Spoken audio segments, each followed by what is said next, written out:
Alright guys, welcome back to the shop. Give y'all a little update, maybe shoot a little video. I've gotten some 2x4s and a big roll of plastic. That plastic is very expensive. That's a 20 by 100 foot roll. It's $100 damn.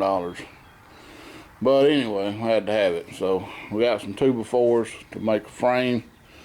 The 4x4s I'm gonna use those to drop my platform down there, my dolly.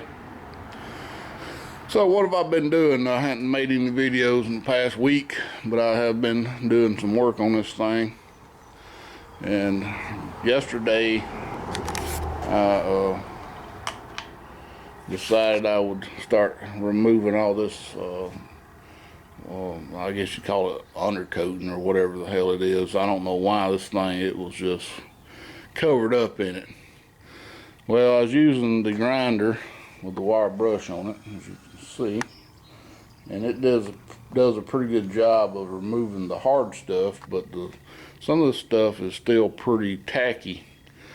So paint thinner will not remove it, but I got some goof off, and actually this stuff here is made for asphalt and tire removal, and it's actually is doing a pretty good job. I just tested it on a couple areas yesterday, and it did a pretty good job. And some of these where it's in the spot weld is going to be a little tougher to get out, but yeah. So I like about from here on over with the grinder getting that stuff off, but it was getting to the point where it was, as you can see, it looks wet. But what I did is I soaked this stuff yesterday. Hopefully it will come off. And I have POR'd 15 the floor in here, 2 coats of that, and I think it turned out pretty well. And I will be top coating this with this blue paint I'm gonna spray in here. So I still got to come back and scuff everything down that's gonna get painted. I still got to get my daggum sun visors out, and I got to find a start bit, Torx head, to get this here off. I don't have one out here at the shop, but I may be able to rig something up. Passenger side I've gotten sanded, initially sanded up under it. I got one dent up under this rocker panel. It's got to be filled. I had a high spot over here where I was doing the body filler, so I knocked it back in and ground some of that body filler away. I'm gonna have to redo that. Haven't done anything to the passenger side as yet. What I was trying to do was get the front done and then turn around and do the passenger side, and put a little body filler on it in places, and I've still got to do some filler here, and of course around here where I did the corner patch panel of the cab corner, that'll have to be filled, and then the back, and then drop it down and do the top and then prime it. Hopefully I'm gonna be on vacation this weekend. Well, I'm gonna be on vacation all week, but I'm gonna be in Florida this weekend, so I'm hoping to have it ready to paint by the end of the week. Have the plastic up, have it drop down on the lower dolly. I'm just gonna knock these these 4x4s here. I'm gonna remove them. I'm gonna take them other 4x4s and stack them up too high. There'll be two 4x4s over that bottom 4x4, and that should be high enough to be able to get to the bottom of the rockers and easily enough to get to the cab top, hopefully. So yeah, I guess we're gonna get started today. finishing up this front, and I'll set you up and we'll see what we can do with some of these areas here with this goof off. Like I said, I did soak it yesterday before I left, and I still got just a little bit more crap right here to get off. Some stuff in here, and then a little more there to grind. And it's a mess. That stuff, I don't know if y'all can see all them little black specks, but that shit's everywhere. It's all in the cab floor. I made sure the cab floor was good and dry. I actually did it Saturday, both coats Saturday. So yesterday it was cured and we was good to go on other things. So I guess I'll get you set up and we'll get started on trying to remove some of this crap here. I guess before we get started, there's been quite a few people ask why or I didn't use floor panel patches, and the reason I didn't buy any floor panel patches is because I knew I had a parts truck that had a decent floor in it. Plus, I remember on the passenger side, it was rusted all around the seat hump, and a patch panel will not fix that. The patch panel would have been fine in the floor pan, and I wish I had went ahead and bought one, especially for the driver's side. It actually fooled me because I couldn't see all the pinholes just by looking at it. I thought it would look pretty good, but it was just full of pinholes. It was so pitted. The passenger side, it had a big hole in it, but it didn't have that many pinholes in it other than that big hole. So that's the reason I didn't buy a patch panel initially. If I'd known that driver's side was that bad, I probably would have, but you know, you're still really better off using factory panels, which is what I end up doing.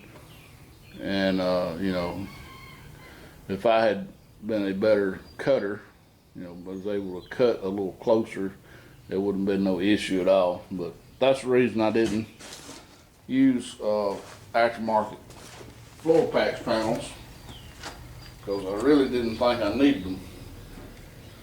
Alright, so I'm gonna go ahead and spray this area.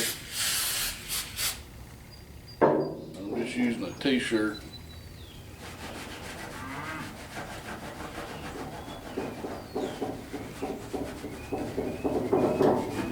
Really just gonna have to keep finding a clean spot. This stuff is sticky. It's about like tar.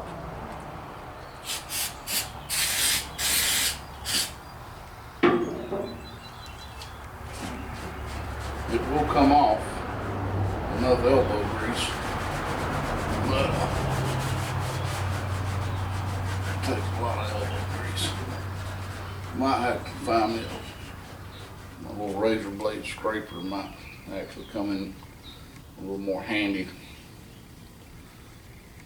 This stuff is not. Put this stuff soak a minute. Down this way.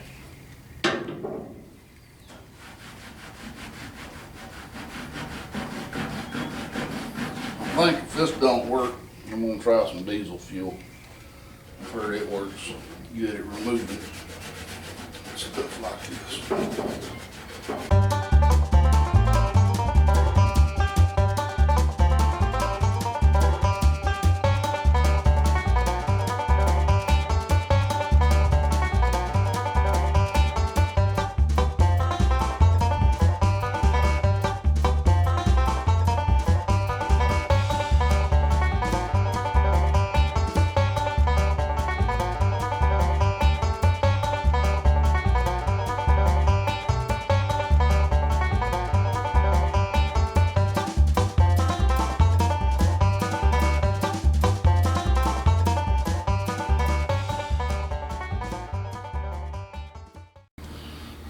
I'm not sure why they put so much this crap on everything. It really didn't need to be all over the front of this truck. It just really needed around the heater box. And we'll use some non-hardening caulk Go around that. I guess they just tried to seal this seam right here with it, but I don't know, they sprayed it everywhere. Sprayed it everywhere, so it is a mess.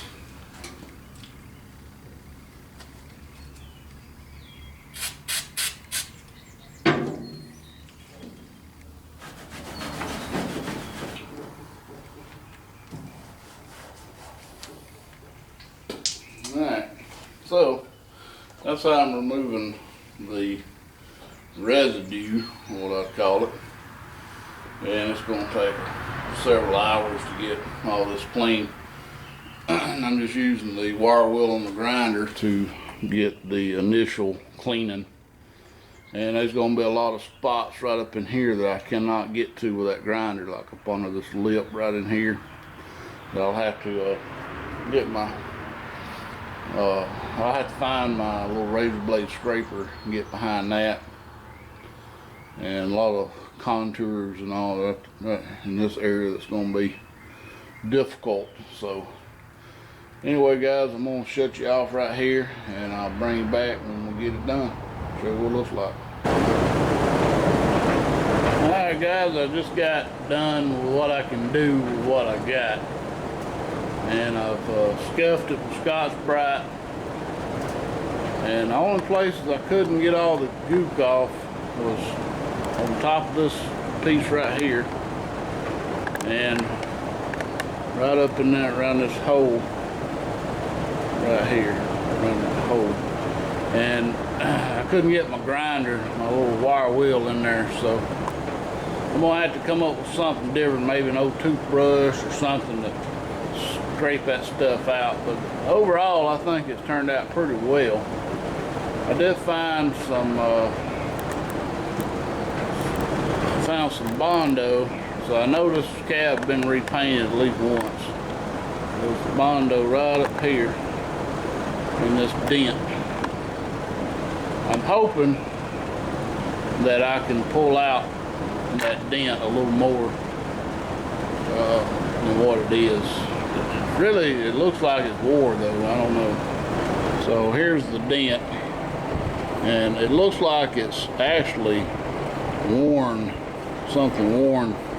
I see a pinhole right here. So I don't believe that's going to be able to be pulled. I'll probably just take me a little filler and fill it back up the way they had it. But as I was cleaning on this thing, you can see right in there where I couldn't get it a better shot. While I was cleaning on this thing, I've noticed that there's a light blue under this. And I'm thinking that this cab at one time was replaced. The VIN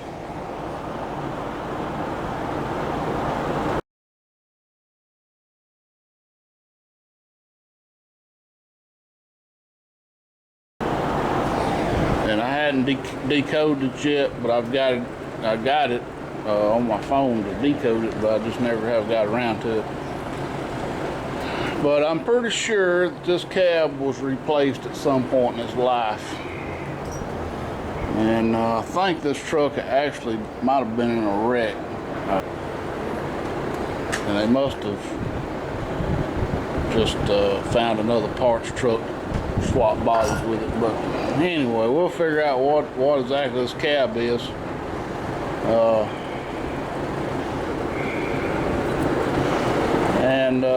Other than that, guys, I'm gonna have to find something to clean that up with, but I'm gonna move on because I ain't got time today to go look for a used toothbrush or something. And I'm gonna go ahead and turn this cab around and turn it around where I can get to the driver's side and start working on it, get it ready for some Bondo, or not Bondo, but body filler. And this is what I've been using to initially sand with 80 grit. It's a 5-inch. And I was watching Mossman 381's video on his repaint his topper, and he showed a good tip to put that Scotch-Brite pad on here, and that's what I used on this, and it works pretty good. I'm also going to use it on the inside of the cab to scuff the cab interior down with. I'm not going to, probably not going to prime the interior. I'm just going to paint it. So I guess get this thing moved around and we'll go to work on the driver's side. All right, guys, to finish up this video, I just got done putting some body filler down on the corners. I got one little patch on the bottom of the rocker. Can't even see it. Oh, there it is, right there in the front there. Went ahead and patched, or put some filler where I had to do a little welding right there. And put a little more filler up here at the top. And went ahead and at the place under here I had to put a little filler. And down here, and then I put another coat on that. Put it on pretty thick, but I was having to hurry. I put too much hardener in the first batch, and the time I got this done, it was too dry to even get that. So I went and made another batch and finished it up. So anyway, we'll let this sit overnight. Tomorrow we'll come back and sand some more, and hopefully we'll get this sanded down and smoothed up. We'll be ready to lower it onto the a little bit lower where I can finish sanding the cab. Alright, so until then, thanks for watching. Please rate, comment, subscribe if you haven't.